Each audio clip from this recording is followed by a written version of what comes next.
Your body has been lying to you. Every morning you wake up, drag yourself to the gym, push through another hour of cardio. Cut your calories to near nothing, and tell yourself that today is the day the fat finally comes off. But it doesn't. The scale barely moves.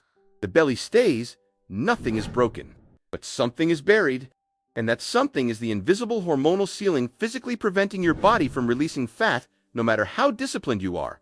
That ceiling has a name: cortisol. And the terrifying part is that everything you are doing to lose weight might be making it worse. Here is what they never tell you.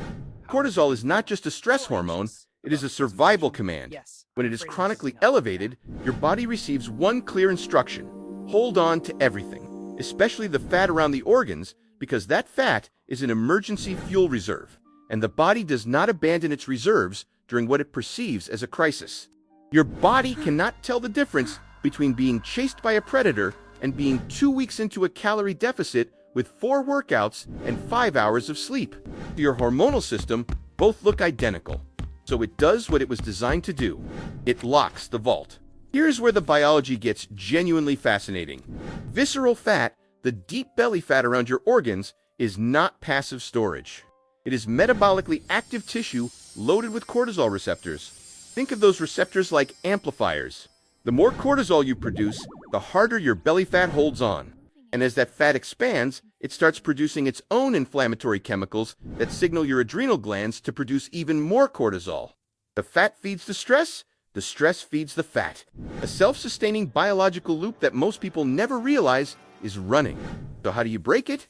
Not by dieting harder, not by adding another workout. You break it by sending the opposite signal. You have to convince your body that the emergency is over. The first tool is something fitness culture is violently opposed to: strategic rest. When cortisol is chronically high, more exercise is gasoline on the fire. An hour of intense cardio before eating is not discipline. It is a distress signal. What the research actually points to is parasympathetic activation, the biological off switch. A 20-minute walk after meals pulls sugar out of your bloodstream without triggering a cortisol spike. Blood sugar stabilizes, insulin drops, and fat oxidation quietly begins. Not because you suffered for it, because you stopped triggering the alarm. Before we go to second lever, hit the like button and subscribe to the channel for more science-backed health insights every week. And now, let's continue. The second lever is sleep. If you are waking up between 2 and 4 in the morning with your mind suddenly buzzing, that is not insomnia. That is a cortisol event. Your blood sugar crashed, your brain panicked, and your adrenal glands fired adrenaline. Now you have spent 2 hours bathing in cortisol when your body should be releasing growth hormone, the natural opponent of cortisol that builds muscle and burns fat. Disrupt the sleep, you cut off the supply. The third lever is protein. Fasting plus high stress plus low protein keeps your body in a permanent state of perceived famine. When your nervous system registers that food is scarce, cortisol stays elevated and metabolism slows. Protein reverses this by triggering glucagon, which opposes insulin, and signals to every tissue that resources are available. When the body feels abundance, the vault begins to open, and finally, the lever almost no one takes seriously. Oxytocin, the bonding hormone, is the direct biochemical opponent of cortisol. They operate on a biological seesaw.